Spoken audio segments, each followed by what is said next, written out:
I love Toni Collette. Well, I what's wish not she. to love? I I wish Toni she. Collette's amazing as always. Yeah, she is. I wish she were my Uh, mom. I do The too. mother, maybe not the mom from like Hereditary I'll version of take the Toni one from Collette. Sixth Sense. She Yeah, was the nice in Sixth that. Sense, Sixth Sense Toni Collette. I'll take her as my mom. But for a film called Krampus, there's not a lot of Krampus in it. No, It's like it felt like there was a lot of scrappy do going on there yeah. with they had the gingerbread men from Shrek in there. They had some random robot thing. Yeah. I feel like yeah, I really liked actually the my out of all the monsters and stuff like that, I really liked the physical puppets. I like that they chose to do that. I like that a lot of them were physical puppets. My least favorite were the gingerbread men because they're just little CGI gingerbread men, and that it didn't mesh well with the rest of the design of the film. Uh, That's the whole thing. The whole film felt like the film felt improv. The mm, script felt improv. You know, I it not just the dialogue, but the way that the plot unfolds. yeah. Yeah, it's like it kind of feels like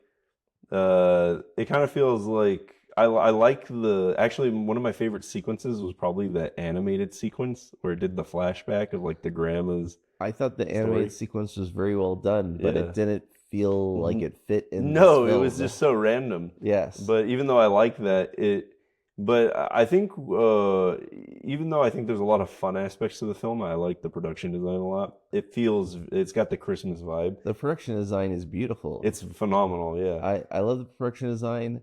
I love the design for Krampus when we actually Yeah. see him. Yeah, because sometimes when you show too much of the monster, it's not scary anymore. But they showed just enough because, like, he never takes his cloak off or anything, right? And he has Hmm. this weird contorted body underneath his Santa cloak.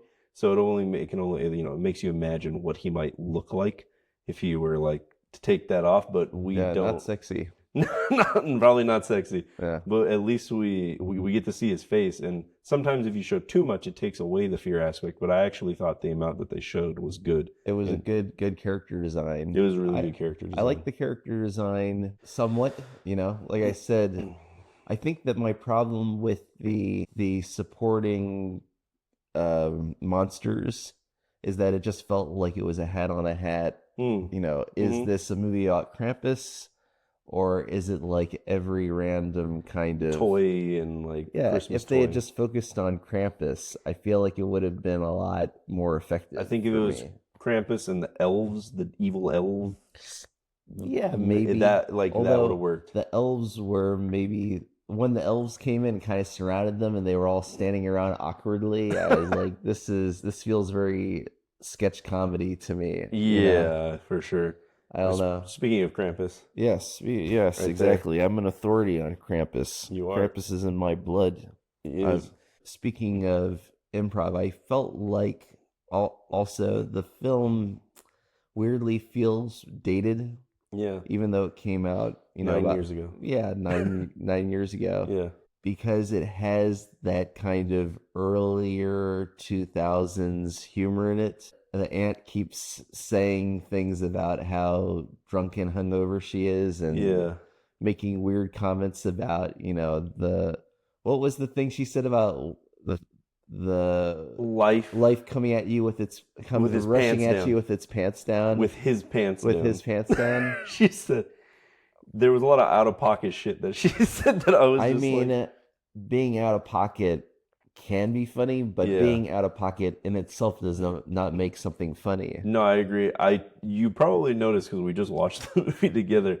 I would like chuckled every time she said something, but it wasn't because I genuinely found it funny. It's because Yes, I was chuckling because it took me out of it. it wanted to be a kids horror movie, but it had this early 2000s edgy humor comedy like smushed into Yeah, it, I mean, like a Wedding Crashers kind of yeah, I was gonna say also it film. almost has like a Will Ferrell 2000s kind Exactly. of comedy to it, And which a lot of those movies aren't bad.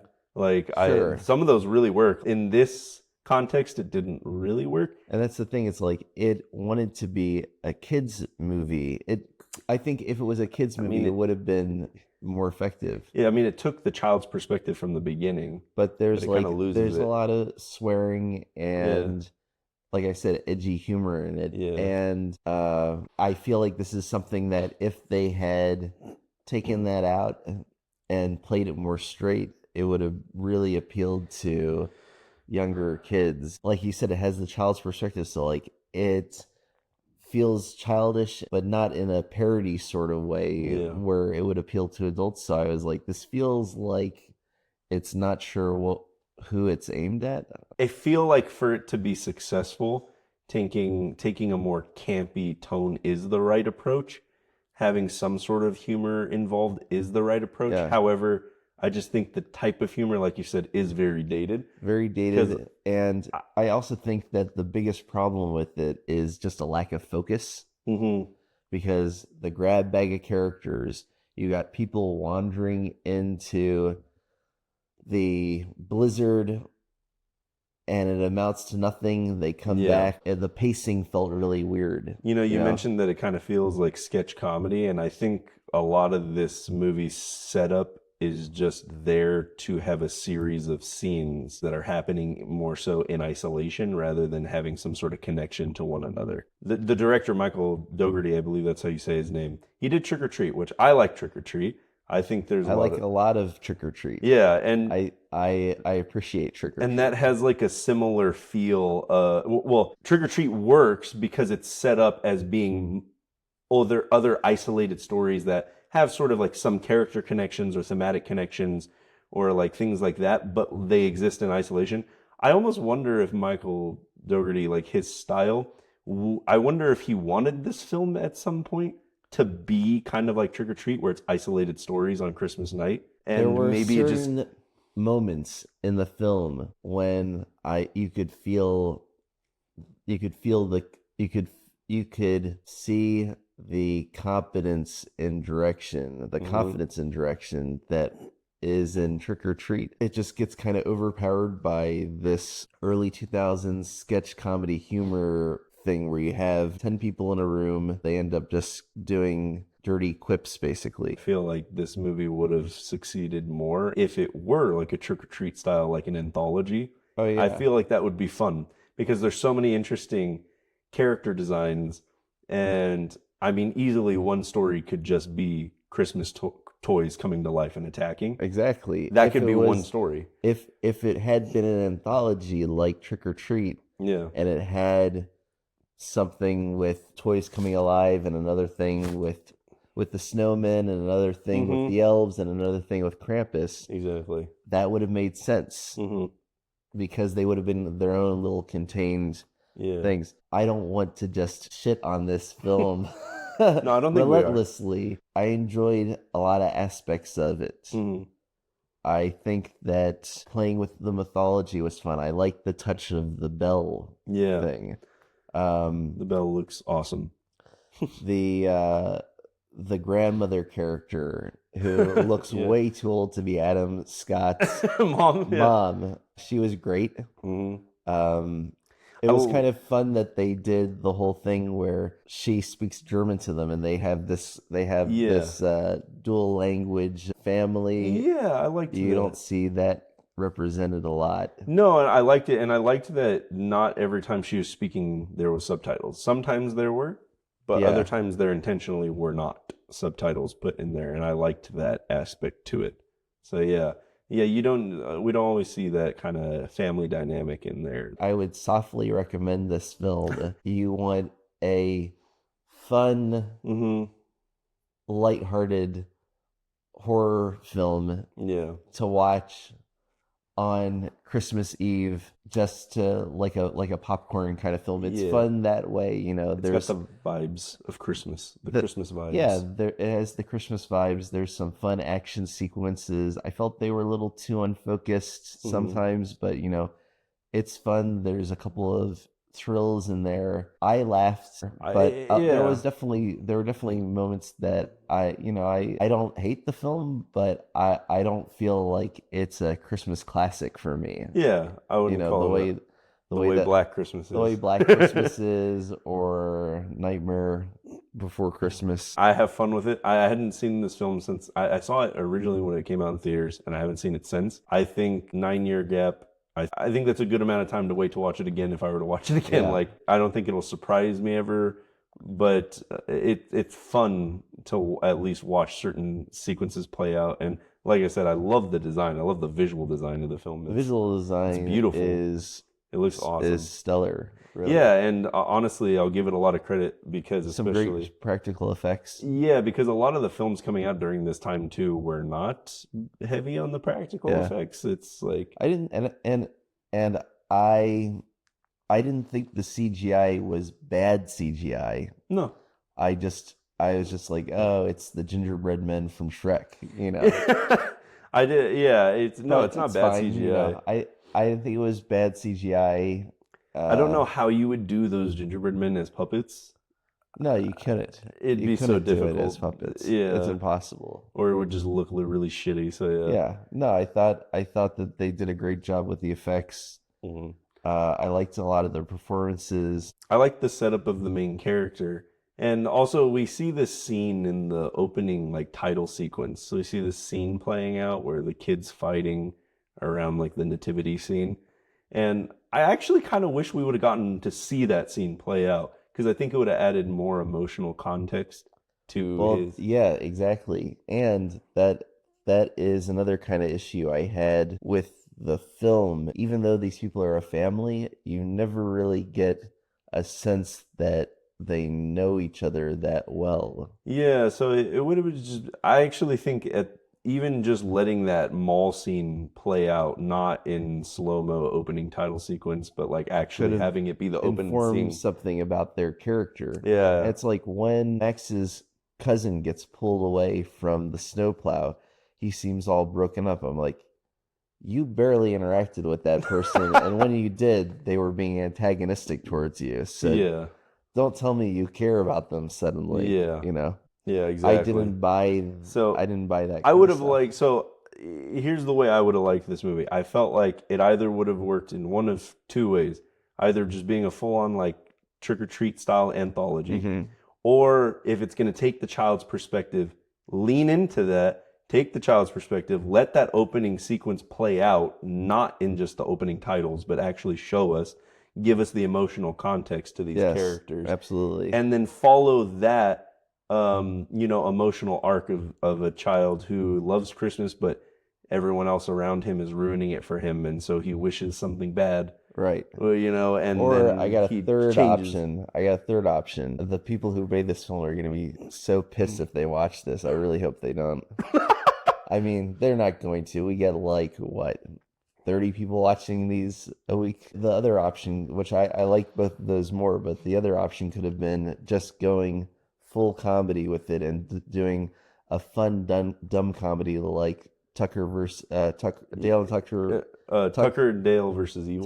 Tucker and blah, blah, blah. Tucker and my tongue tied. Tucker and Dale versus Evil. something Tucker like that. and Dale versus I Evil. think that's what it's called. You watch that? Yeah, I've seen that. Yeah, so That one's funny. exactly. So if it had been that where it was like just this ridiculous family getting picked off one by Krampus and just being a comedy and not trying to do both things. I think because this was a studio film, they probably felt a pull in a lot of different directions because it's like that kind of a weird felt- idea. It felt like that. And, It's kind of a weird idea. and I don't blame the people who worked on this No, not at directly all. for this because I'm aware that it was a studio film Yeah. and I heard that there were a lot of issues with even Trick or Treat getting made and released and all that. Mhm. So it Yeah. did feel like a lot of these problems felt like somebody being like, we need the ant to say more creepy things. We need a character to make a global warming joke. We need a character Yeah. We need more monsters. we need more monsters. We need more monsters. This is a horror movie. Oh, but this is going to be too scary now. You need to put really loud Christmas music over this fight sequence with the monsters. Exactly. It's like it felt like, Felt like there were a lot of cooks in the kitchen. Yes. Too many cooks. Exactly. I think the You still got problem. the pitch, perfect pitch. I got it. I think the problem with a lot of movies like this, where it feels like a slight missed opportunity, is People fucking with it and yeah, during production and post and people just messing with it too much and not letting it be one thing, right? yeah.